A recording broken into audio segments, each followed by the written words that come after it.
Maya Estianty dan Ahmad Dhani telah resmi bercerai sejak 2008.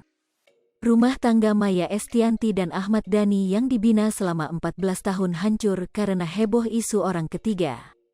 Setelah lama berlalu, kedekatan Maya dengan mantan mertua nampaknya jarang terlihat. Kini, Maya Estianty dipertemukan dengan ibunda Ahmad Dhani lagi. Momen langka tersebut tersorot dalam kanal YouTube Maya ALELDUL yang diunggah pada Sabtu, tanggal 21 Mei tahun 2022. Awalnya, Maya beserta keluarga akan menghadiri launching album Qodir milik Dul Jailani. Ternyata dalam acara tersebut ada ibunda Ahmad Dhani. Maya yang mengajak kedua orang tua dan sang suami langsung menyapa mantan mertua. "Halo, sapa Maya." Maya Estianty peluk hangat mantan mertua. Terlihat Maya langsung mencium tangan ibunda Ahmad Dhani. Bahkan terlihat ibu tiga anak tersebut memeluk dan mencium pipi mantan mertua. Tak lupa orang tua Maya juga ikut menyapa. Maya juga ikut mengenalkan mantan mertua pada sang suami, Irwan Musi. "Ini mamahnya Dhani," ujar Maya. Irwan Musri langsung ikut menyapa.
Hai pemirsa Sri Popo TV, jangan lupa komen, like, dan subscribe, serta tonton terus berita-berita terupdate lainnya ya.